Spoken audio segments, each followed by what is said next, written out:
tout à l'heure, on a parlé d'acteurs économiques, du monde industriel, des centres de recherche, de la recherche scientifique, de tous ces enjeux-là qu'il y avait pour ces acteurs à travailler ensemble sur les sujets de la data et de l'IA. Et comme je le disais aussi tout à l'heure, on n'a pas forcément non plus le réflexe, et pourtant, de penser aux acteurs publics dans leur travail de tous les jours, leur manière de travailler sur les données, notamment. C'est pour ça qu'on a aussi voulu renouveler cette table ronde sur les acteurs publics. Comment ça va se dérouler ? Je vais appeler le premier groupe, donc, puisqu'on a beaucoup d'intervenants, comme vous pouvez le voir, on va les faire se succéder sur la scène, un peu à la manière d'un retour d'expérience. Vous allez le voir, que ce soit dans les process, dans la manière de traiter la donnée, également de l'homogénéiser, et puis ensuite de s'en servir pour constituer des services au public. Il y a tout un tas de bonnes pratiques et de services qui ont émergé depuis l'année dernière. C'est pourquoi j'ai l'honneur d'accueillir sur cette première session de la table ronde le premier groupe qui est constitué donc de David Vazel, de la région Occitanie. Je vous en prie, vous pouvez monter sur scène au fur et à mesure pour vous installer, ou en tout cas. Ensuite, Madame Sandrine Maton de Toulouse Métropole. Allez-y, prenez les micros, installez-vous. Madame Anne-Claire Dubreuil du Sicoval. Et Fabien Mauguen qui assiste actuellement en maîtrise d'ouvrage le conseil départemental de Haute-Garonne. Bonjour mesdames et messieurs, je vais vous laisser la parole, vous êtes en autonomie pour à peu près une demi-heure, et si vous voulez garder un peu de temps dans cette demi-heure pour poser des questions, faites-moi signe, je serai là donc aussi pour prendre les questions de la salle. C'est à vous le micro, je vous laisse commencer, je vous laisse organiser votre discussion. Je crois que vous avez un projet multipartenarial à nous faire découvrir avec des enjeux que vous avez pu découvrir, des pratiques aussi, et peut-être même que ce que vous avez fait a pu bénéficier au-delà même de ce groupe. À qui je passe la parole ? C'est Fabien, du coup, qui va... Je vais débuter. Super, très bien. Présentez-vous. Je vous laisse vous présenter peut-être un peu aussi dans votre domaine, ou en tout cas, ou partir directement sur le projet. C'est vous qui voyez. Très bien, merci beaucoup Louis, bonjour à tous. Je suis donc Fabien Mauguen, je suis donc le gérant du cabinet de consulting FMO Consulting et j'accompagne donc le conseil départemental dans l'animation de son open data sur le territoire. C'est-à-dire que le conseil départemental a pris le leadership sur le territoire haut-garonnais d'accompagner les collectivités stratégiquement et opérationnellement dans l'open data et surtout dans la réutilisation des données.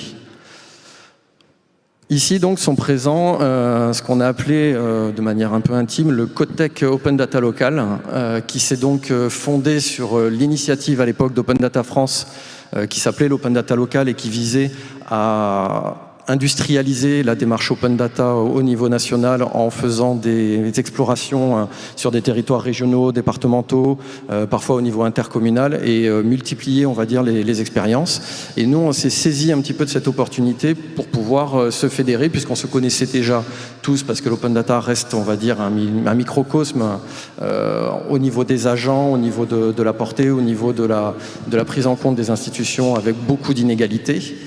Et on a eu la chance, en fait, de se rendre compte qu'on avait un petit peu toutes les strates institutionnelles, avec donc la région, le département, la métropole et donc l'agglomération du Sicoval. On a fait ça de manière complètement informelle. C'était vraiment l'objectif, on va dire, d'avoir une souplesse maximum. Et on a cherché, en fait, quelque part, de pouvoir faire la preuve par l'exemple, en cherchant un dénominateur commun qui pouvait rapprocher les différentes institutions autour de la donnée publique et surtout de la réutilisation et de la valorisation de cette donnée publique.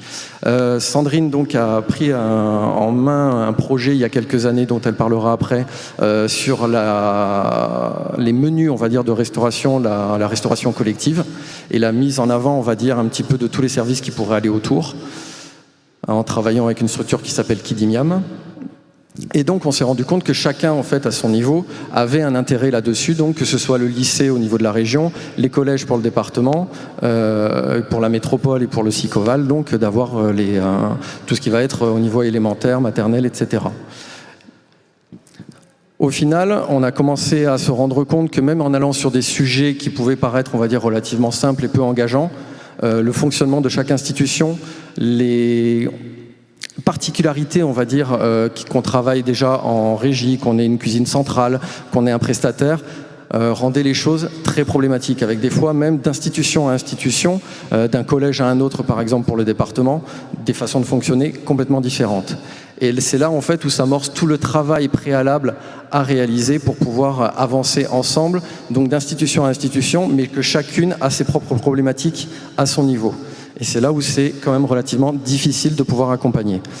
L'approche du conseil départemental a été justement de pouvoir fournir un outil de collecte de données qui s'appelle Champ Libre Collecte et qui permet au final de s'appuyer sur le standard qui va être créé, de pouvoir mettre un outil en place là où bien souvent on avait des tableurs tout simplement qui ne permettaient pas de pouvoir exploiter la donnée telle qu'elle était parce qu'elle n'était pas standardisée, pas organisée, pas normalisée et d'ainsi pouvoir du coup sortir la donnée, on va dire proprement, ce qui était le premier préalable avant de pouvoir la valoriser derrière. Donc derrière, je laisse la suite à Sandrine pour pouvoir... Alors pour compléter ce que dit Fabien, effectivement on s'est rendu compte dans nos institutions que la vie sur un territoire, il ne s'arrête pas aux frontières administratives d'une institution. Quand quelqu'un va de Toulouse à la Beige, eh bien, il passe de territoire de la métropole au territoire du Sicoval. Quand on a des enfants, ça grandit, hein, ces petites bêtes-là, et donc ils commencent par aller à l'école maternelle, à l'école primaire, au collège, au lycée, à l'université. Et donc il était très important de pouvoir avoir des informations, des données qui soient transverses et qui représentent tout simplement la vie sur nos territoires. Et donc c'est pour ça qu'il était important que toutes nos institutions travaillent de concert sur un projet. Et le projet qu'on a choisi, c'est celui de la restauration collective, de façon très opportune et très opportuniste, parce qu'on avait la chance d'avoir une start-up sur le territoire donc, qui s'appelle Kidimiam, qui met en place une application mobile qui permet de transmettre les données sur les restaurations collectives. Il y a un écho dans la salle, c'est horrible. Donc ce qui était important, c'était ça, c'était d'arriver à ce que toutes nos institutions puissent produire ces mêmes données, puisqu'on s'est rendu compte dans le cadre de l'open data que si la transparence administrative elle se fait, si la modernisation des institutions elle se fait, le développement économique était quelque chose qui était un petit peu plus lent à démarrer. Donc on s'est dit, on veut investiguer sur ce champ-là de résultats et de réutilisation des données et faire en sorte que cette start-up-là et d'autres puissent se développer au moins de façon complète sur le territoire de la métropole et puissent ensuite aller vendre cette expertise-là sur d'autres territoires nationaux. Ce qu'ils sont d'ailleurs en train de faire en expliquant ce qu'ils font sur le territoire toulousain, Haute-Garonne et région, et voilà, pour pouvoir justement se valoriser. Et donc on a eu tout ce travail qui a été fait dans nos institutions respectives, donc il a fallu qu'on convainque nos métiers, donc c'est-à-dire pour la métropole, en l'occurrence la ville de Toulouse, la cuisine centrale. Pour le département aussi, ils ont une cuisine centrale, mais des collèges qui ont des cuisiniers indépendants. Donc il a fallu convaincre tout le monde de l'intérêt de publier ces données et ensuite d'avoir un format à peu près standardisé de données pour qu'elles puissent être réutilisées facilement. Donc il y a tout ce travail qui a été mené donc, en concertation, tous les quatre, et avec le collègue du département qui n'est pas là aujourd'hui, Thierry Martin, pour arriver à ça, pour qu'ensuite, il y a un standard national de fait qui est en train d'émerger et qui est publié, qui est en train d'être documenté, qui va pouvoir ensuite être réutilisé sur tout le territoire national pour que toutes les cantines et toutes les restaurations collectives, qu'elles s'agissent des restaurations scolaires ou seniors ou après plus entreprises, puissent s'appuyer sur ce standard-là et qu'il y ait des réutilisations qui puissent se faire.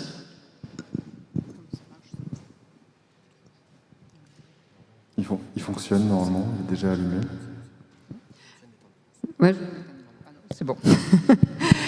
Pour ce qui concerne le Sicoval, donc le Sicoval, c'est une communauté d'agglo de 80 000 habitants et de 36 communes au sud-est de Toulouse. Notre engagement autour de ce projet, depuis le début, autour de l'Open Data, on a été accompagné dans une phase préalable sur Open Data Lab. en 2015, c'est vraiment, ça a toujours été la réutilisation et de pouvoir faire la preuve que l'open data, ça sert à quelque chose. Donc on n'est pas parti dans une ouverture par défaut de toutes nos données, mais plutôt systématiquement dans une stratégie par rapport à un projet de réutilisation.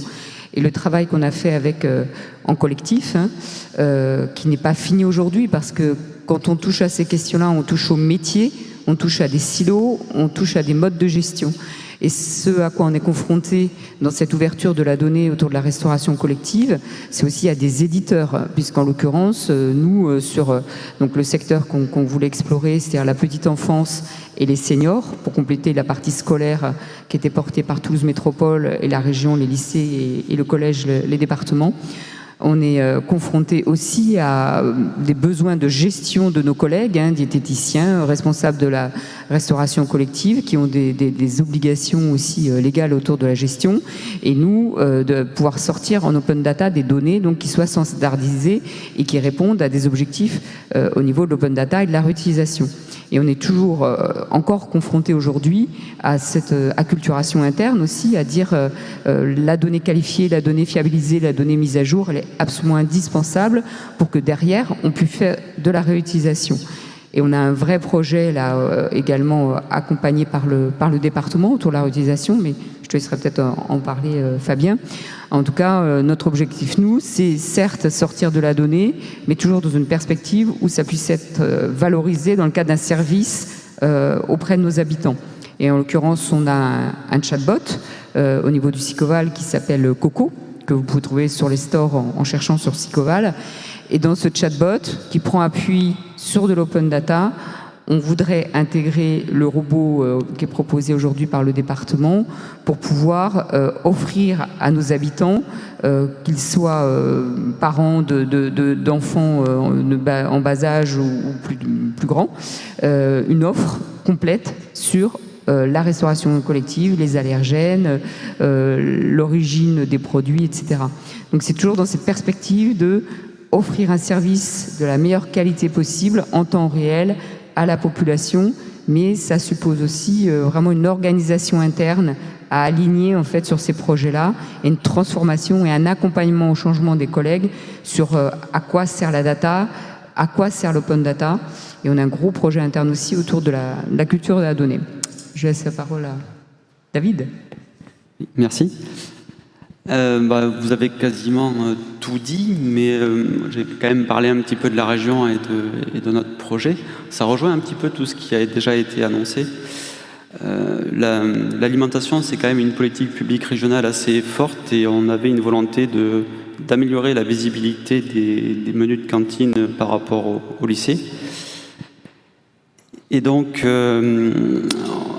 on a constaté la problématique qu'on avait au niveau de la région, c'est qu'on a une multiplicité des acteurs, puisque les lycées sont indépendants et ils ont des cuisines indépendantes, pour la plupart, à quelques cuisines centrales près.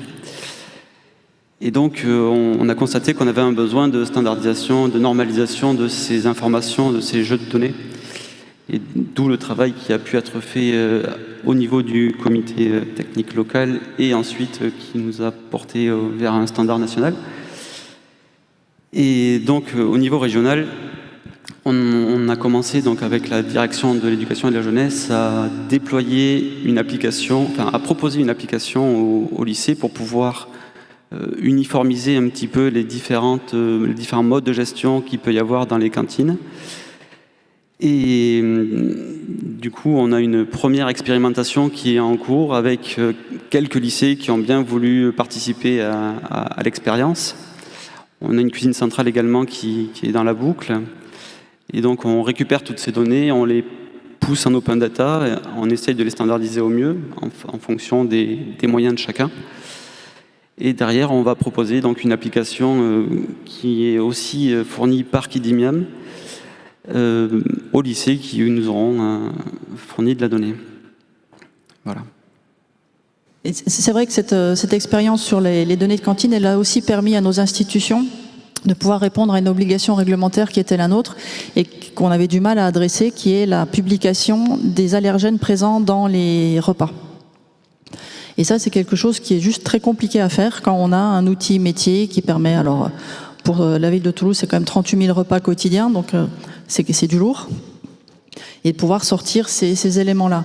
Et donc, en exposant les menus et les recettes associées à chaque plat, on a pu comme ça exposer facilement les allergènes présents dans chaque plat et dans chaque menu, ce qui permet ensuite aux parents de pouvoir identifier très précisément les plats pour lesquels il y aura potentiellement une difficulté pour leurs enfants et d'attirer l'attention des enfants en leur disant bon ben là, si tu es allergique à, je sais pas, aux œufs, tu manges pas la blanquette, quoi.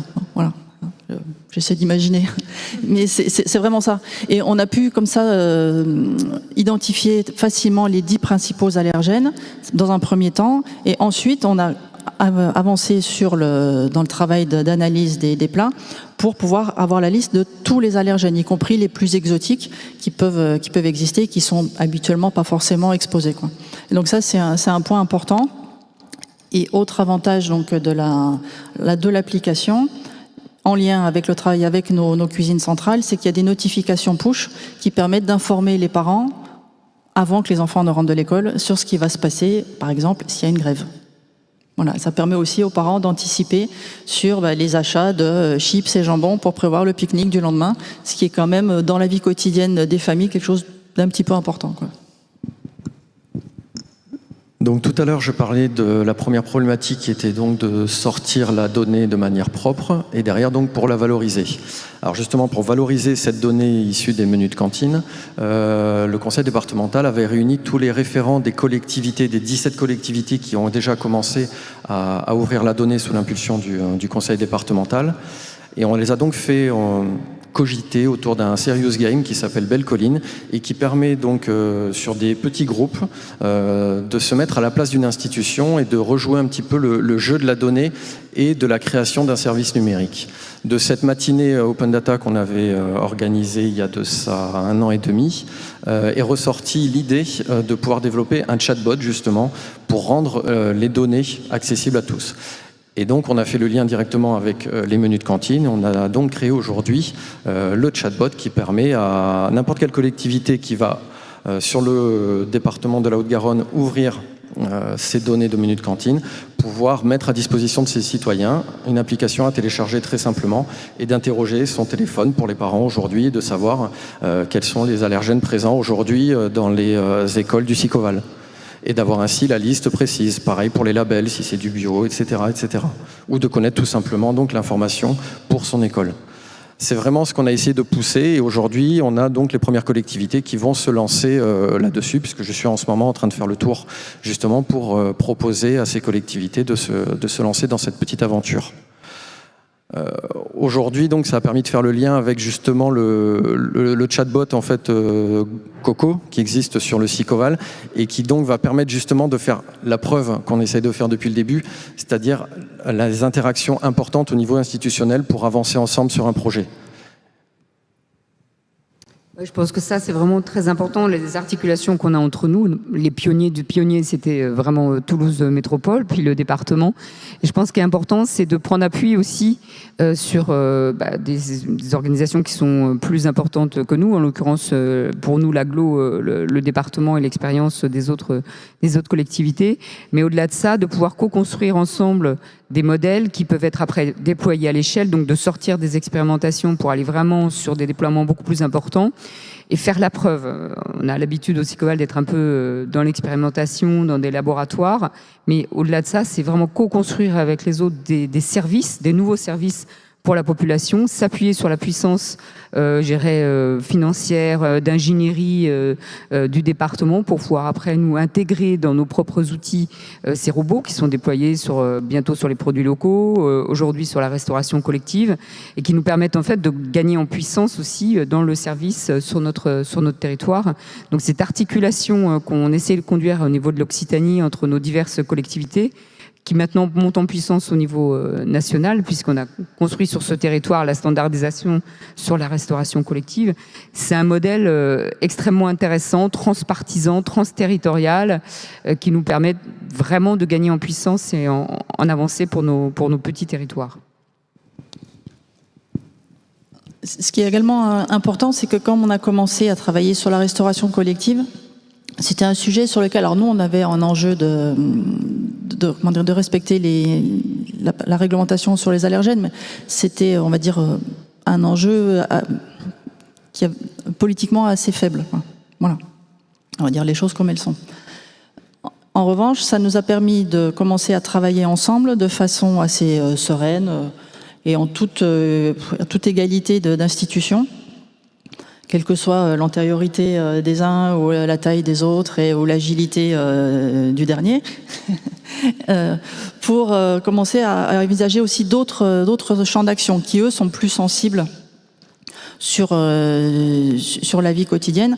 Je pense particulièrement à la congestion urbaine, plutôt à la lutte contre la congestion urbaine. Et ça, c'est un chantier donc, qui est devant nous, qui est porté par un projet dont on reparlera, ou qui a peut-être déjà été cité, qui s'appelle Ville Agile. Et donc ça, c'est aussi un sujet qui est devant nous, mais on a déjà, nous, acquis une expérience. Et ça, c'est très important, une expérience d'ouverture de données, de partage d'expériences, de qu'est-ce que tu fais toi chez toi, comment je peux compléter chez moi, quels sont les types de données qui sont intéressantes à ouvrir de la même façon, à peu près en même temps, parce que la vie sur un territoire, comme je l'ai dit tout à l'heure, elle ne s'arrête pas à des frontières administratives. Et ça, c'est un point, c'est un sujet assez crucial, quoi.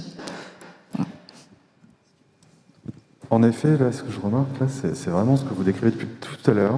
On a la chance en région d'avoir des acteurs qui travaillent ensemble au quotidien. Et c'est vrai qu'à travers ce service-là, c'est vrai que quand je vous avais interrogé, vous m'avez parlé de ce service. Et je sais que par ailleurs, vous faites aussi d'autres services qui peuvent paraître plus impressionnants. Mais cet exemple-là, des cantines, de la restauration collective, on voit à quel point ça permet d'abattre les frontières entre les collectivités, je remarque.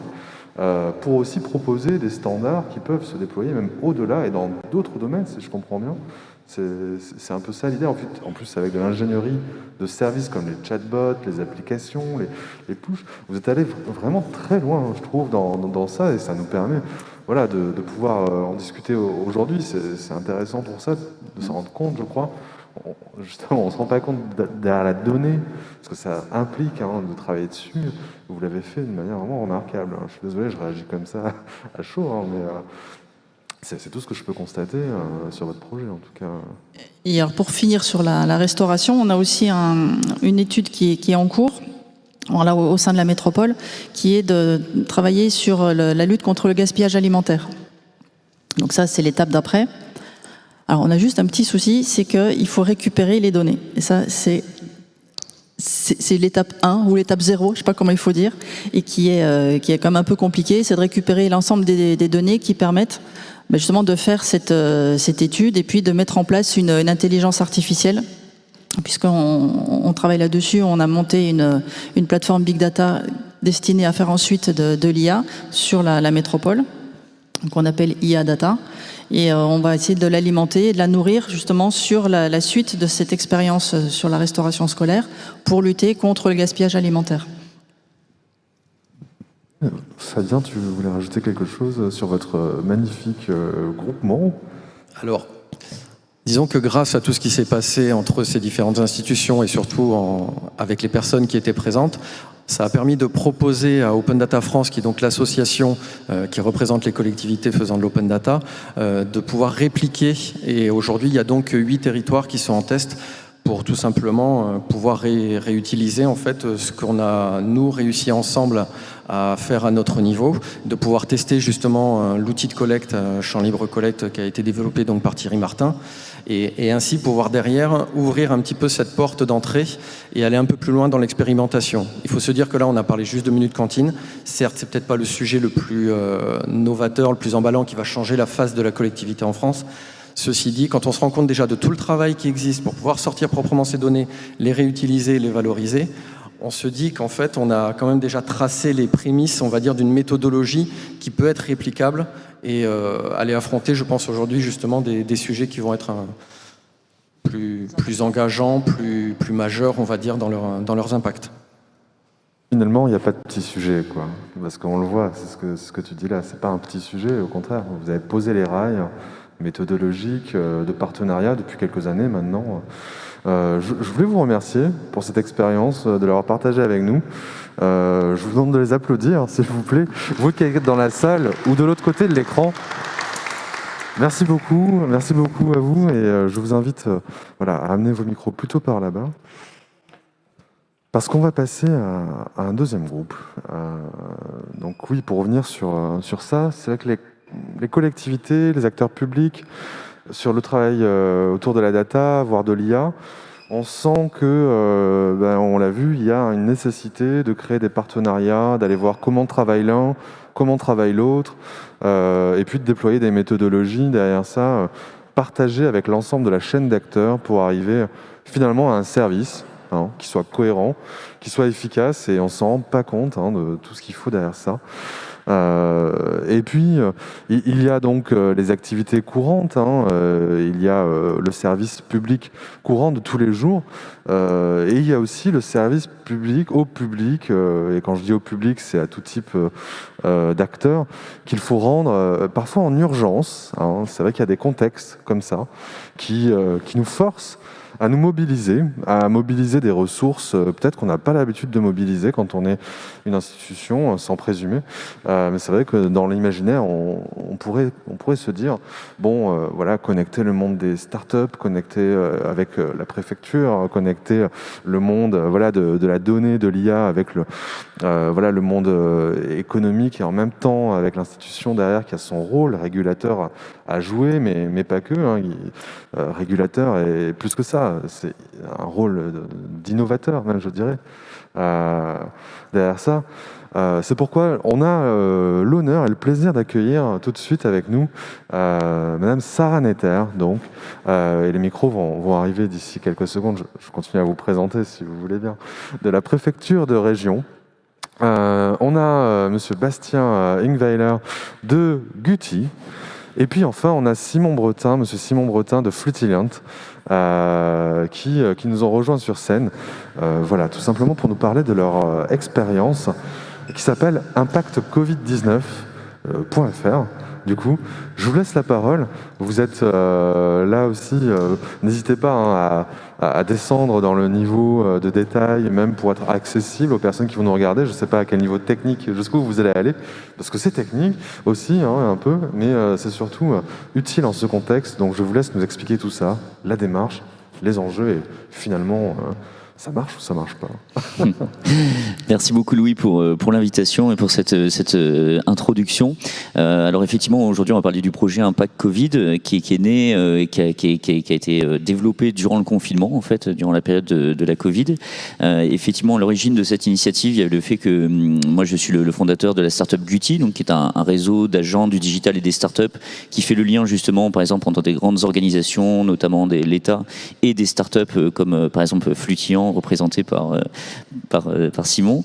Et effectivement, durant cette période de confinement, plutôt que de rester tout simplement chez moi à faire pas grand-chose, parce qu'effectivement, comme beaucoup de gens, la période du confinement était assez atypique avec une réduction d'activité, au contraire, j'ai appelé Sarah, que je connaissais, avec qui on avait déjà travaillé, et je lui ai dit, je pense que je suis en capacité aujourd'hui, durant cette période, de mobiliser des start-upers avec qui on va pouvoir travailler pour essayer de fournir des solutions innovantes à l'État pour pouvoir aider à résoudre cette crise sanitaire, parce que j'ai l'intime conviction, mais je pense qui est partagée par tout le monde, que plus vite cette crise sanitaire s'arrêtera, plus vite la crise économique qui est sous-jacente s'arrêtera également. Et effectivement, à ce moment-là, je faisais partie du mouvement French Tech Solidarité. Je connaissais également bien Digital 113, La Mêlée, etc. Et donc on a fédéré différents acteurs et on s'est lancé dans le développement effectivement de solutions innovantes pour pouvoir essayer de résoudre des problématiques liées au Covid. Et donc effectivement, on va le voir, Sarah fait un gros travail pour effectivement aller récolter des irritants, des besoins sur le terrain, mais est sorti de cette initiative quasiment 4 ou 5 projets, notamment en partenariat avec La Mêlée, un avec Geotrain, avec Digital 113, etc. Enfin, il y a eu un ensemble d'initiatives et 2 plateformes, une plateforme Prod Covid 19.fr et une plateforme Impact Covid 19.fr. Est-ce que Sarah, tu veux nous expliquer un petit peu qui est le labo et pourquoi je me suis adressé à toi et nous présenter un petit peu la démarche dans laquelle on a travaillé ensemble et les irritants que tu as identifiés? Merci. Donc Sarah Netter, moi je suis chargée de mission modernisation auprès du préfet de région Occitanie. Et donc je suis responsable d'un laboratoire d'innovation qu'on a mis en place il y a maintenant 3 ans, qui s'appelle le Lab O, et qui est un dispositif d'accompagnement à la transformation pour les services de l'État de la région Occitanie. On couvre un périmètre d'à peu près 8000 agents et une centaine de structures différentes sur l'ensemble de la région Occitanie. Depuis 2 ans, on s'est réorienté sur l'accompagnement à la transformation numérique, et donc on intervient auprès de ces différents services, préfectures, sous-préfectures, directions régionales, départementales, pour les aider à les acculturer au numérique et les accompagner dans leurs projets de transformation. Donc effectivement, on avait déjà eu l'occasion de travailler avec Bastien sur un projet qui s'appelle Fiche commune entreprise avec la Directe Occitanie. Un projet que je ne vais pas présenter, mais qui avait été concluant dans le sens où on avait fait le POC en région, mais aujourd'hui c'est un produit qui est en train d'être développé, qui a été repris par le niveau national et qui est en train d'être développé par un incubateur ministériel. Donc effectivement, on avait ces contacts avec Bastien, et quand il a proposé ses services au début de la crise, moi j'ai fait le lien assez vite avec une demande qui est venue de la Directe Occitanie et qui était la suivante. Donc il y a un service au sein de la Directe qui devait identifier un certain nombre d'entreprises, producteurs de masques, de gel, pour essayer de recenser les entreprises et suivre leur capacité de production, leur capacité de stockage, leur capacité d'import, donc tout simplement pour avoir une visibilité sur la production de gel et de masques pendant la crise. Donc on a eu cette demande de la Directe, sachant que les agents étaient complètement noyés, absorbés par des tâches de reporting, parce que les ministères et tout un tas d'acteurs leur demandaient énormément d'informations, et donc ils passaient leur temps à aller à la recherche de données, à essayer de collecter des informations avec des moyens assez artisanaux. Donc typiquement de la recherche sur Internet pour identifier les entreprises qui sont susceptibles de produire du gel ou des masques, et puis des coups de téléphone, et puis ils remplissaient des fichiers Excel qui devaient renvoyer quasi quotidiennement au ministère. Donc une absence totale de structuration de la donnée, et voilà, ils se sont très vite rendus compte qu'ils allaient être dépassés et que ça n'avait pas trop de sens de passer autant de temps dans la collecte d'informations. Donc ils sont venus vers moi pour me demander s'il y avait des solutions qui existaient pour essayer de structurer cette donnée et d'automatiser la collecte d'informations. Donc c'est là où j'ai fait le lien avec Bastien, qui a lui-même fait le lien avec Flutilian. Du coup, j'enchaîne. Donc moi, je suis Simon Bretin, je suis le fondateur de la société Flutiliant. Flutiliant, on est un éditeur de solutions logicielles et on est spécialiste de valorisation des données, notamment de smart data. Alors ça tombe bien, c'est les data days. Donc qu'est-ce que c'est notre métier? Notre métier, c'est de faire en sorte que dès qu'une donnée est produite, elle arrive le plus rapidement possible à ses consommateurs, qui peuvent être des agents sur le terrain, qui peuvent être des managers, qui peuvent être des directeurs qui sont souvent un peu éloignés des sources de production de la donnée. Typiquement, on va essayer de faire en sorte que tous les process humains qui sont dans ce flux de données, on va les automatiser et ainsi rendre la donnée accessible à notre cerveau très très rapidement. Comme l'a très bien dit Sarah, le monde dans lequel on vit aujourd'hui, il est de plus en plus numérisé. On a de plus en plus de machines qui communiquent, de gens qui saisissent de l'information, de plus en plus de sources de données un peu partout autour de nous. Néanmoins, je vais me lancer, 90-95% des process opérationnels dans les entreprises, les organisations, les collectivités, à un moment donné, il y a une personne, un homme, une femme, qui soit, qui prend sa donnée, qui la copie-colle dans un fameux tableur dont on taira le nom, qu'il soit libre ou commercial, et il commence à faire ses tableaux, à essayer de réfléchir comment il va faire ci, comment il va faire ça. Ça lui prend du temps, et très honnêtement, je pense que notre cerveau, il est meilleur que ça, et il y a des solutions qui existent, et c'est dans ce créneau-là qu'on s'est engouffré pour permettre d'automatiser ces process-là et produire rapidement des indicateurs, de l'information factuelle, objective, qui pour le coup va permettre à notre cerveau, à nous, de bien fonctionner. Et d'ailleurs, logiquement, si vous avez été attentif aux propos de Bastien, aux propos de Sarah et aux miens, il a assez rapidement fait le lien entre les problématiques terrain, qu'est-ce qu'on doit faire, aller chercher les entreprises, dialoguer avec les dirigeants, on doit structurer tout ça, et puis derrière, en rendre compte à nos différentes hiérarchies. La logique, c'est quoi? C'est qu'il faudrait qu'on passe beaucoup de temps sur le terrain, beaucoup de temps à comprendre, à analyser, assez peu à saisir, structurer et reporter, parce que ça, tout le monde sait le faire, et notamment les machines informatiques savent bien le faire. Et donc effectivement, quand Bastien me trouvait en disant « Bon, ça, toi, je sais, c'est des trucs, tu m'en as parlé, tu m'as l'air d'être à peu près bon là-dedans », je dis ouais, je pense qu'on sait faire, et puis en plus on doit pouvoir savoir le faire assez rapidement, parce que quelque part il y a de la donnée, il faut la structurer un petit peu. Je pense que peut-être t'en parleras, on a fait appel à des acteurs dont c'est le métier. Nous, notre métier, c'est pas de structurer la donnée, c'est plutôt de prendre de la donnée, de la nettoyer, de la stocker, et surtout de la restituer très très vite. Et donc on a pu travailler en collaboration avec Guti et Bastien en chef d'orchestre un petit peu, et prendre des experts de chacun de leur métier. Je pense que c'est très important, notamment dans le monde de la data. Très clairement, aller trouver des boîtes qui font des masques, du Covid, aller chercher chefs d'entreprise. Il y a des gens qui sont très bons pour ça, la région, les clusters. Des gens pour faire du reporting, il y a des gens qui sont très bons pour ça, c'est Flutiliant. Développer des interfaces de saisie de la donnée très dynamiques et là aussi assez innovantes. Tu as été chercher d'autres personnes, c'est ça que tu peux présenter aussi? Oui, tout à fait. Alors, pour vous recontextualiser, vous imaginez, on est au 15e jour du début du confinement, tout le monde est en panique parce qu'on n'a pas de masque un petit peu partout dans la France, et du coup, avec Sarah et avec l'aide de l'association JS&Co aussi, faut pas oublier Jérémy Simon-Klein et Laura Thius qui nous ont beaucoup aidés sur le projet. On se retrouve tous ensemble à développer, entre guillemets, bénévolement, parce qu'en fait, pas le temps de lancer un marché public, il faut aller tout de suite très vite, etc. On a dit on réfléchira ensemble. Aujourd'hui, nous, en tant que start-upers, on bénéficie de l'aide de l'État au quotidien. On a des aides, on est accompagné par rapport à d'autres entreprises qui ne sont pas des start-up, on est des privilégiés.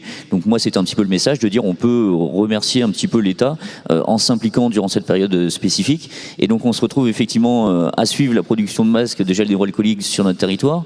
On se retrouve à suivre l'impact du Covid sur la santé des entreprises, sachant que moi, par ailleurs, quand j'appelais mes clients traditionnels, tout le monde me disait qu'on ne savait pas où on allait, que c'était un petit peu une situation complexe, etc. Et donc effectivement, on a réussi à sortir en un temps record une plateforme. Alors pour vous dire, c'est des choses, moi ça fait 15 ans que je suis dans le digital, j'ai jamais vu ça.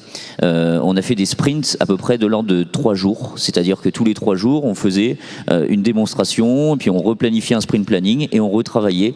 Les équipes ont bossé pour certains la nuit, pour en complémentarité, pour permettre aux autres de développer le jour, etc. On a bossé les week-ends.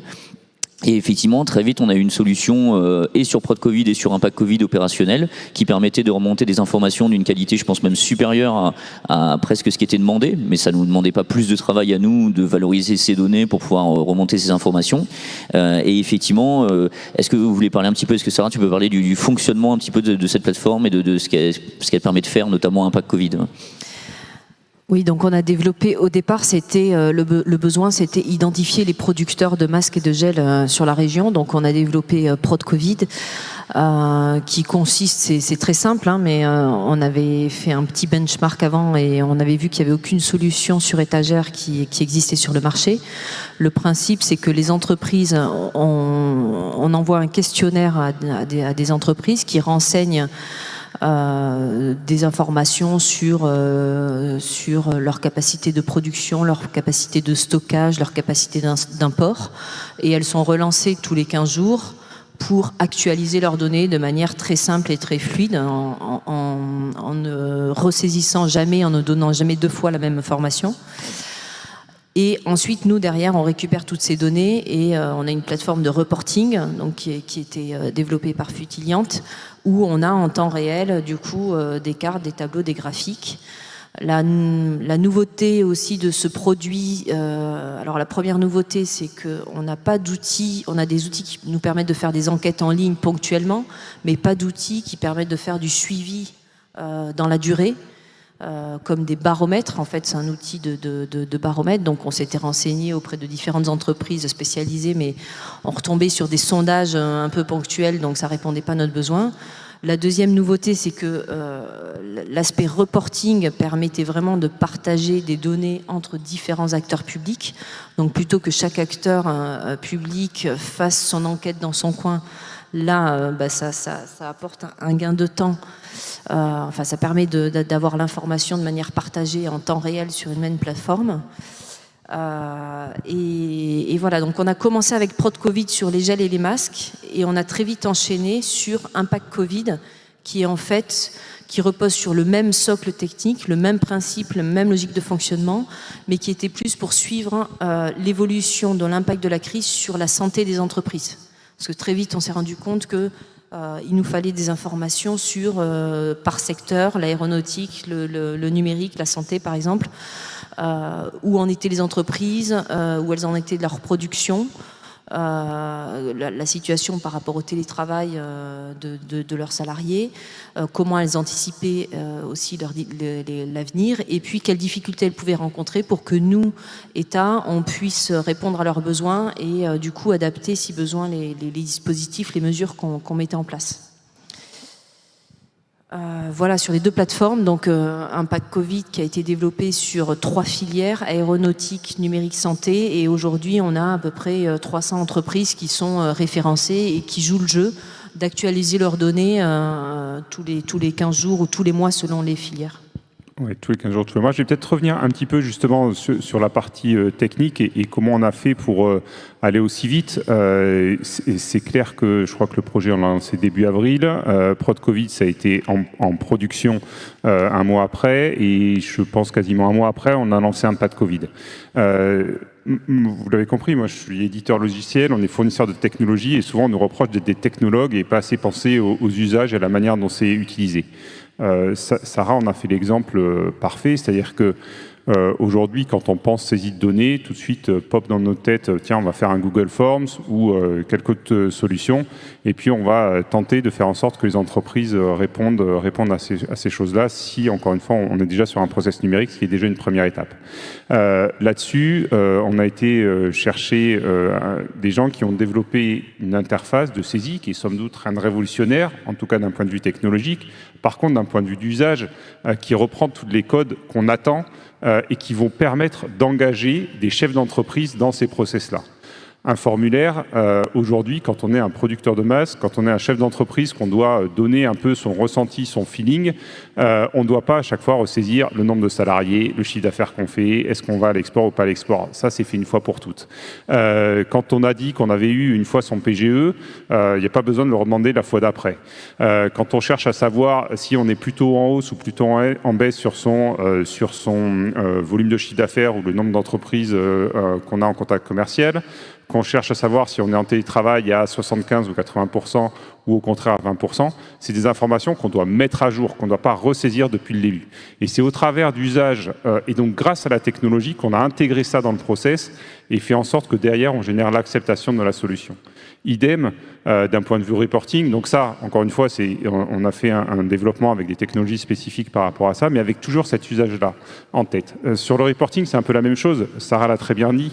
Aujourd'hui, un chef d'entreprise, dans son usage, si on vient lui demander comment il se sent, quel est l'impact de la crise sur son business, si vous avez un matin la CCI, le lendemain la région, le troisième jour, Digital 113, comme ça je m'inclus en partie dans les responsables, le surlendemain, la préfecture, au bout d'un moment, il dit « Hey, j'ai autre chose à faire que de faire ça ». Un des gros enjeux de ce projet-là, c'est de dire on fédère l'ensemble des acteurs autour d'un seul et même outil, et la donnée qu'on capte une seule fois, on va la restituer au bon niveau d'information à chacun des différents interlocuteurs. De manière assez précise avec la préfecture, de manière peut-être un peu plus générale pour des clusters et encore plus macro, bien sûr, pour les chefs d'entreprise qui sont aussi friands de ce genre de données ou en tout cas de ce genre de restitution. Parce que quoi de plus normal pour un chef d'entreprise de se dire non mais où est-ce que je me situe moi par rapport à mes pairs de mon territoire, de mon secteur, pardon, de mon territoire et peut-être demain, et c'est tout le mal que je nous souhaite, à l'échelle de la France entière. Encore une fois, la technologie elle est là pour aider ça, pour faciliter ça et faire en sorte qu'une donnée arrive très rapidement, c'est ce que je vous disais en introduction, à ses destinataires qui puissent eux derrière faire leur travail de réflexion Je prends souvent l'exemple, on fait tous beaucoup de reporting, je pense que Sarah dira pas le contraire, et à un moment donné, le reporting c'est quoi? C'est deux choses, c'est des choses objectives, des chiffres, des pourcentages, des nombres, du chiffre d'affaires, voilà, c'est objectif. Quand vous avez fait 1 253 000 de chiffre d'affaires, c'est 1 253 000, c'est pas 254. Et ça, je pense qu'aujourd'hui, la plupart des entreprises sont capables de sortir ça en un clin d'œil.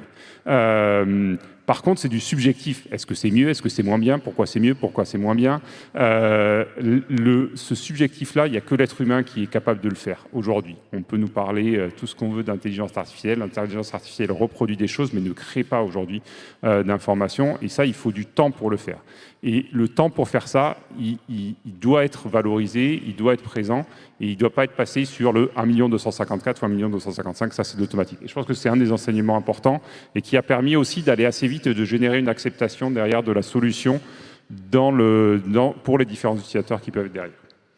Alors, effectivement, donc, vous avez compris, cette démarche, c'est une vraie démarche d'innovation. C'était une grande première pour l'État d'aller sonder en direct les entreprises, qu'ils soient producteurs de masques ou effectivement que ce soit pour suivre l'impact du Covid. Donc effectivement, on a dû faire preuve en même temps qu'on était sur des cycles de développement extrêmement courts, hein, c'était vraiment la course, d'utiliser aussi toutes les méthodologies correctement, de façon à pouvoir sécuriser l'avancement du projet. Donc on a utilisé effectivement des méthodes comme la méthode agile avec Scrum, avec des cycles extrêmement réduits, hein, qui sont pas traditionnels. On a fait également de l'extreme programming, pour rentrer un petit peu dans le détail. Donc l'extreme programming permet d'aller très vite, de faire du pair programming, donc de faire travailler ensemble, de partager les écrans entre ceux qui développaient le front et le back, et la partie valorisation de données, pour ne pas passer par une phase de modélisation de la base de données, etc. On n'avait pas le temps de faire les documentations, etc. Et en parallèle de ça, effectivement, une vraie validation au fur et à mesure du développement du produit, parce qu'on a eu des premières versions très vite qu'on a mis dans les mains de quelques personnes, de pouvoir faire des tests avec des vrais utilisateurs et avoir la confirmation que la plateforme fonctionnait bien. Et tout ça à distance. Et tout ça à distance, parce qu'en fait, pour la petite anecdote, Alice Vilco, qu'on remercie grandement, qui a pris part effectivement beaucoup au projet Impact Covid, mais on pourra remercier l'ensemble des acteurs de la Direct qui ont participé à ce projet-là. On a tous travaillé, tous à distance, sans jamais se rencontrer. Et d'ailleurs, moi, j'ai toujours pas vu Alice. Tu as vu Alice pour la première fois il y a pas longtemps. Je rencontre Simon aujourd'hui. Il rencontre Simon aujourd'hui, avec l'équipe avec lesquelles on a tous développé. On s'est pris un apéro à la fin de l'été pour se rencontrer tous, parce que il y avait plein de gens, on s'était pas rencontrés. Donc ça a été vraiment une vraie épreuve, à la fois d'apprendre à télétravailler en même temps, à utiliser des méthodologies qui permettent d'aller très très vite, et en même temps à pouvoir effectivement sécuriser la réalisation de cette plateforme qui est développée à l'échelle de l'Occitanie, et qui a, on le verra, un gros enjeu pour être nationalisé par la suite. Est-ce qu'au niveau des enseignements, des facteurs de succès du projet, Sarah, tu peux nous expliquer un petit peu les gains justement pour la Direct et pour les agents, effectivement, je pense à Olivier, à Marilyn, à Alice, à tout le monde, quel gain on leur a apporté? Ouais. C'est vrai qu'on n'a pas remercié les agents, donc il y a plein d'agents de la Direct, 4-5, il y a 5 agents de la Direct au moins qui ont travaillé aussi à distance avec vous pour exprimer leurs besoins sur les différentes filières.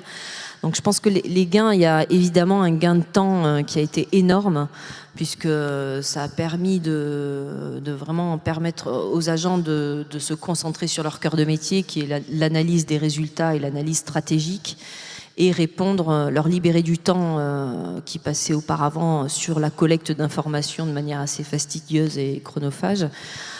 Qui libère du temps pour répondre vraiment aux besoins concrets des entreprises de manière très réactive. Ça leur libère du temps aussi sur le fait qu'ils n'avaient plus à produire des notes, puisque finalement tous les résultats étaient accessibles en temps réel à tout le monde sur la plateforme. Donc là-dessus, il y a un gain de temps incontestable et vraiment très important. D'ailleurs, je crois que c'est la seule région, la seule Direct Occitanie qui continuait du coup à alimenter l'administration centrale assez facilement, parce que du coup les autres directs continuaient à fonctionner à l'ancienne entre guillemets, et donc eux ils ont pu automatiser et faire des remontées régulières pendant un certain temps. L'enseignement, c'est aussi pour nous, service de l'État, donc vous avez constaté qu'on part d'assez loin, puisqu'on est toujours à l'ère des tableurs. Donc c'est aussi une expérience qui a été importante, je pense, pour la Direct, dans le sens où ils ont pris conscience de l'importance des données qu'ils avaient, et voilà, concrètement, comment on doit structurer une donnée et qu'est-ce que ça apporte derrière. en termes par rapport à son métier.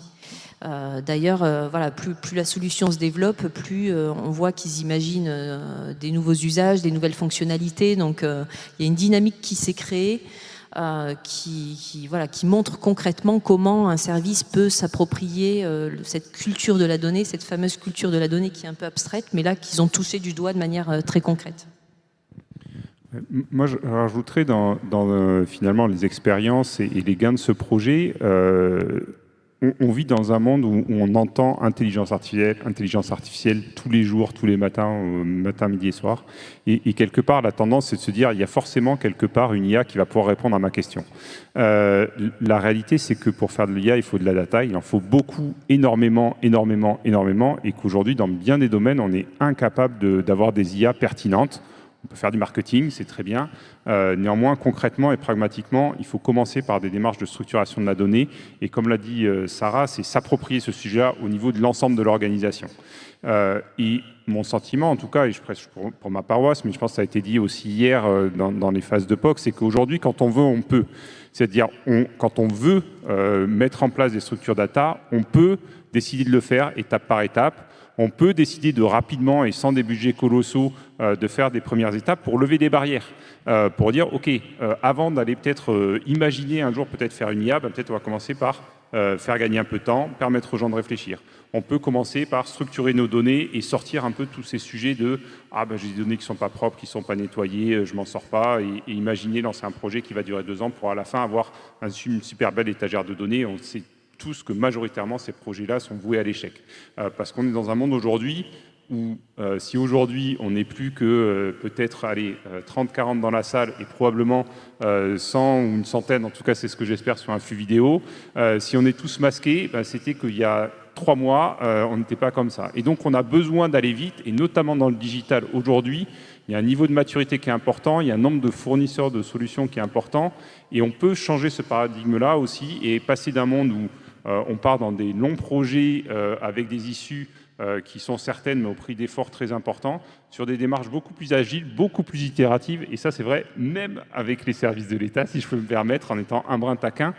On l'a montré dans une situation de crise assez exceptionnelle, il faut bien le reconnaître, mais on peut le faire. Et je pense qu'on a été des acteurs, on a voulu le faire, on a été là, et on voit que ça met en place cette démarche-là.